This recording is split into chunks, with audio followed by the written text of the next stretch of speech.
नमस्कार दोस्तों, कैसे हैं आप सभी। आई होप आप सभी बढ़िया होंगे, बढ़िया तरीके से अपनी पढ़ाई कर रहे होंगे। फ्रेंड्स, आज बहुत डिस्टर्बेंस हुआ मुझे वीडियो बनाने में। ये मैं चौथी बार वीडियो बना रही हूँ, इतनी बार डिस्टर्ब हुआ मुझे।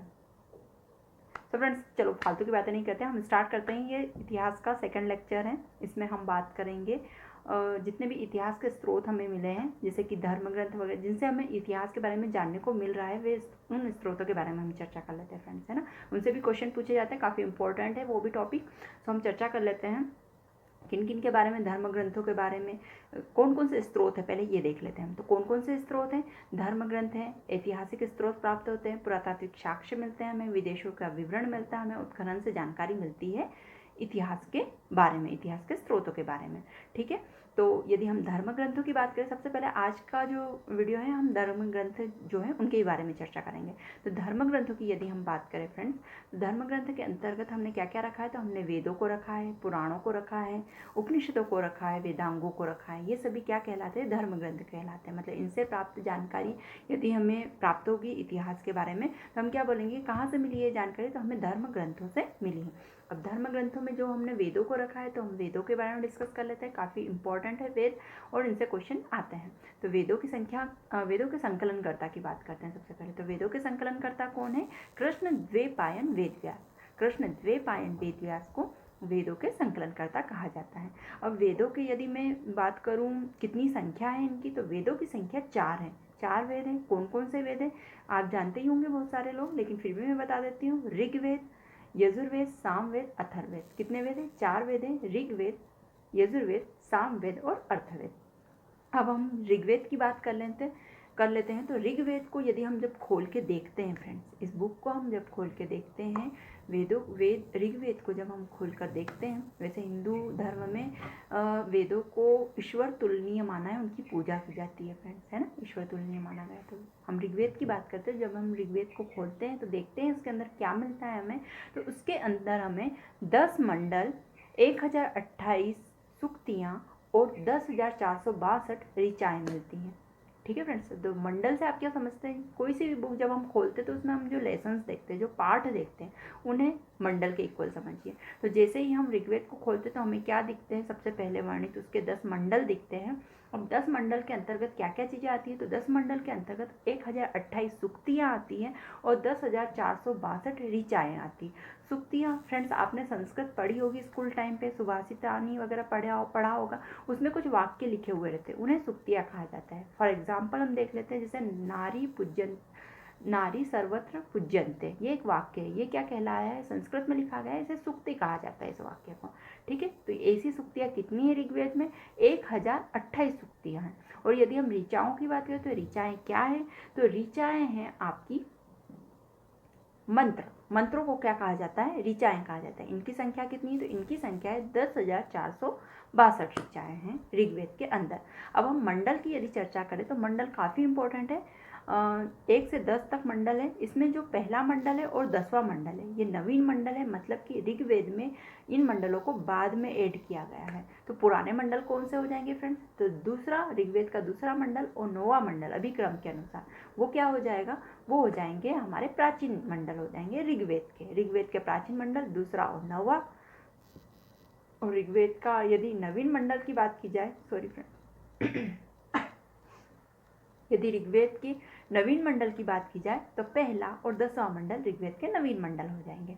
ठीक है, अब हम बात करते हैं खास उन मंडलों में जिनमें कुछ विशेष बातें लिखी गई हैं। तो यदि हम तीसरे मंडल की बात करें तो तीसरा मंडल जो है उसमें गायत्री मंत्र लिखा गया है। काफ़ी फेमस है फ्रेंड्स ये मंत्र। और गायत्री मंत्र जो कि सूर्य देवता सावित्री को समर्पित है। यह मंत्र किसको समर्पित है? सूर्य देवता सावित्री को समर्पित है गायत्री मंत्र, जिसकी रचना ऋग्वेद के तीसरे मंडल में की गई है। अब यदि हम 8वें मंडल की बात करें तो 8वें मंडल की विशेषता यह है कि यह हस्तलिखित है, हाथों के द्वारा लिखित है, इसलिए इसे खील कहा गया है। इसमें क्या कहा गया है? खील। अब फ्रेंड्स, ये खील वर्ण कहाँ से आया है ये शब्द? तो ये शब्द फ्रेंड्स उस समय हो सकता है कि जो हस्तलिखित, जैसे हम हैंड रिटन बोलते हैं अभी इंग्लिश में, है ना, या फिर हाथों से लिखा गया है, ये ऐसा उच्चारित करते हैं। हो सकता है उस समय पे जो हस्तलिखित रचनाएं उन्हें खील कहा जाता है, इसलिए इसे क्या कहा गया? खील कहा गया। तो क्वेश्चन ये आता है कि ऋग्वेद के किस मंडल को खील की संज्ञा दी गई है, तो ऋग्वेद के 8वें मंडल को खील की संज्ञा दी गई है। ठीक है फ्रेंड्स, ये क्वेश्चन बन जाता है। और इस बुक में अब हम आगे बढ़ते हैं, आगे के मंडल को देखते हैं। तो आगे 9वां मंडल आता है, जो कि प्राचीन मंडल है। बता ही दिया मैंने कि दूसरा मंडल और 9वां मंडल सबसे प्राचीन मंडल है ऋग्वेद के।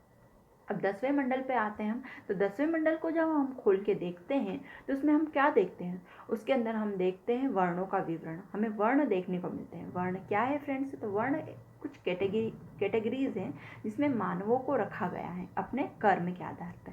ठीक है फ्रेंड्स, ऋग्वेद में वर्णों का जो वर्णन किया गया है उनमें जो मनुष्यों को विभाजित किया गया है फ्रेंड्स, ये कर्म के आधार पर, वंश के आधार पर बिल्कुल नहीं। अब मैं आपको बता देती हूँ वर्ण क्या है। तो वर्णों की संख्या 4 है। कौन कौन से वर्ण है, ब्राह्मण वर्ण है, क्षत्रिय वर्ण है, शूद्र वर्ण है, वैश्य वर्ण है। कौन कौन से हो गए, मैं सीरीज से बता देती हूँ। ब्राह्मण, क्षत्रिय, वैश्य और शूद्र। ठीक है, ये ब्राह्मण, क्षत्रिय, वैश्य और शूद्र। ब्राह्मण जो है उसकी जो संतान होगी, ऐसा नहीं है फ्रेंड्स कि ये वंशानुगत चलता था कि उसकी संतान भी ब्राह्मण होगी, ये कर्म के आधार पे था। कर्म के आधार पे मतलब ब्राह्मण का बेटा क्षत्रिय भी अपने कर्म के अकॉर्डिंग हो सकता था, अपने कर्म के अकॉर्डिंग वो वैश्य भी बन सकता था, शूद्र भी बन सकता था अपने कर्म के आधार पे। वो क्या कर्म कर रहा है उस आधार पे उसका वर्ग, उसका वर्ण डिसाइड होता है। मतलब ऐसे ही क्षत्रिय का बेटा क्षत्रिय भी बन सकता है उसके कर्म के आधार पर, लेकिन वो ब्राह्मण भी हो सकता है, वैश्य भी हो सकता है, शूद्र भी हो सकता है। उसी तरह वैश्य का बेटा वैश्य भी बन सकता है, लेकिन ब्राह्मण भी हो सकता है, क्षत्रिय भी और शूद्र भी। और शूद्र का बेटा अपने कर्म के आधार पर शूद्र भी रह सकता है, या फिर वो ब्राह्मण भी बन सकता है, वह क्षत्रिय भी बन सकता है, वैश्य भी बन सकता है।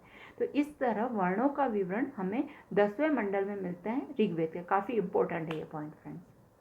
अब हम बात करते हैं एक और कथा की, वामन कथा। फ्रेंड्स, वामन कथा आपने या तो भागवत वगैरह सुनी होगी तो उसमें उसका वर्णन आता ही आता है, या फिर आपने कोई सीरियल वगैरह या भगवान से रिलेटेड देखे होंगे तो उसमें भी जो कृष्ण भगवान से रिलेटेड सीरियल्स बनते हैं या विष्णु भगवान से रिलेटेड बनते हैं उसमें वामन कथा का विवरण आता ही आता है, उसके बारे में दृश्य बताया जाता है। तो ये जो वामन कथा है ये ऋग्वेद में इसका वर्णन किया गया है। ऋग्वेद में मिलती है वामन कथा। ये वामन होता है जो विष्णु भगवान का, ये ऋग्वेद में लिखा गया है।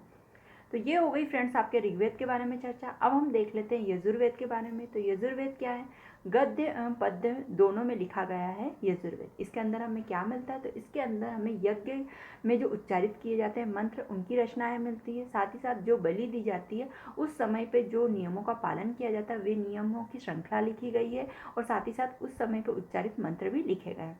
मतलब यजुर्वेद में टोटल कहने का मतलब मेरा ये है कि मंत्रों के बारे में दिया गया है, जो कि यज्ञ वगैरह में और बलि वगैरह में यूज़ किए जाते हैं, जो मंत्र जो प्रयोग किए जाते हैं। और यदि मैं सामवेद की बात करूँ तो काफ़ी इंपॉर्टेंट विशेषता इसकी ये है कि भारतीय संगीत जो है वो सामवेद से लिया गया है। कहाँ से लिया गया है फ्रेंड्स, सामवेद से लिया गया है। भारतीय संगीत के जनक सामवेद को कहा जाता है। और सामवेद की विशेषता क्या है, इसमें भी मंत्रों का उच्चारण किया गया, इसमें भी मंत्र दिए गए। मतलब 2 वेद ऐसे हैं, यजुर्वेद और सामवेद, जिसमें केवल मंत्रों के बारे में बताया गया है। इसमें जो यजुर्वेद है वो गद्य एवं पद्य दोनों में लिखा गया है, और सामवेद है वो केवल पद्य में लिखा गया है, उसमें केवल संगीत के बारे में जानकारी है फ्रेंड्स। ठीक है, अब हम देख लेते हैं कि इनको जो उच्चारित करते थे उन ऋषियों को क्या नाम से पुकारा जाता था। जैसे कि फ्रेंड्स आज के ज़माने में हम लोग कथा हवन वगैरह करवाते हैं तो उन्हें हम क्या कहते हैं, जो करने आते हैं उन्हें हम पंडित कहते हैं, ब्राह्मण कहते हैं, पंडित कहते हैं हम उन्हें, है ना। तो वैसे ही इन जो वेदों को उच्चारित करते थे, इन मंत्रों को जो उच्चारित करते थे उनका भी एक विशेष नाम हुआ करता था। जैसे कि ऋग्वेद को पढ़ने वाले ऋषि को कहा जाता था होत्र। क्या कहा जाता था, होत्र कहा जाता था। यजुर्वेद को पढ़ने वाले ऋषियों को कहा जाता था अधर्व्यू। क्या कहा जाता था, अधर्व्यू कहा जाता था। और जो सामवेद पढ़ते थे उन्हें उद्गाता ऋषि या उद्रात कहा जाता था। क्यों, क्योंकि इनकी ऋचाओं का गान किया जाता था, इन्हें गाया जाता था, तो इन्हें क्या कहा जाता था, उद्गात भी कहा जाता था और उद्रात ऋषि भी कहा जाता था। तो ये हो गए आपके 3 वेदों के बारे में। अब हम नवीन वेद के बारे में बात कर लेते हैं। जो नया वेद है सबसे अथर्ववेद के बारे में, और चौथा और लास्ट वेद है। तो अथर्ववेद में क्या कहा गया है फ्रेंड्स, अथर्ववेद जो है इसके अंतर्गत जितनी भी मानव क्रियाएं आती है वो अथर्ववेद के अंतर्गत आती है। मानव क्रियाएं जैसे कि विवाह, जन्म, मरण, इसमें जो भी रीति रिवाज होते हैं वे सारे, है ना, या फिर कुछ भी भूमि पूजन हुआ, जो भी आज के युग में मानव द्वारा जो भी क्रियाएं, जो भी पूजा पाठ करवाई जाती है, सभी का वर्णन अथर्ववेद में मिलता है। जादू, टोना, वशीकरण, वनस्पतियाँ, वनस्पतियों से बनने वाली औषधियाँ वगैरह सब कुछ अथर्ववेद के अंतर्गत आता है। तो यदि ऐसी क्रिया लिखी हुई है फ्रेंड्स जो मानव क्रिया के अंतर्गत आती है, मानव द्वारा की जाती है, तो वो आप सीधे से लिख दीजिए ये अथर्ववेद से ली गई है। उसमें जादू, टोना, वशीकरण, काला जादू वगैरह सब कुछ आता है, ओझा सब कुछ आता है ना, तांत्रिक वांत्रिक तंत्र विद्या सब कुछ इसके अंतर्गत आ जाती है, अथर्ववेद के अंतर्गत आ जाती है। ठीक है फ्रेंड्स, और इसकी एक विशेषता ये मैंने आपको बताई थी कि ये एक नवीन वेद है। क्या बताया है मैंने, ये एक नवीन वेद है, मतलब सबसे लास्ट में लिखा गया वेद है। तो अथर्ववेद के बारे में इतना ही जानने को मिलता है।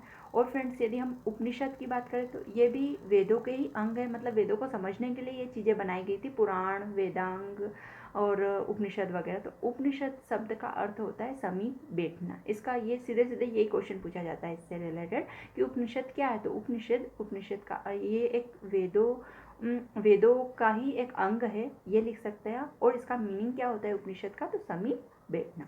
अब हम वेदांगों की बात करते हैं फ्रेंड्स, ये भी धर्म ग्रंथ के अंतर्गत आते हैं। तो वेदांग क्या है, तो वेदों के ही अंग है। वेदों को समझने के लिए इनकी रचना की गई है ऋषियों के द्वारा, जो जनमानस को भी समझ में आए, क्योंकि वेदों को पढ़ना काफ़ी टफ है, काफ़ी क्लिष्ट भाषा होती है, हर किसी को समझ में नहीं आती है फ्रेंड्स। तो इसीलिए वेदांगों की रचना की गई। तो वेदांग कितने हैं, तो वेदांगों की संख्या 6 है। कौन कौन से वेदांग हैं, तो 6 वेदांग है, शिक्षा, कल्प, ज्योतिष, व्याकरण, निरुक्त और छंद। कौन कौन से हो जाएंगे, शिक्षा, कल्प, ज्योतिष, व्याकरण, निरुक्त और छंद, ये 6 वेदांग हो जाएंगे आपके।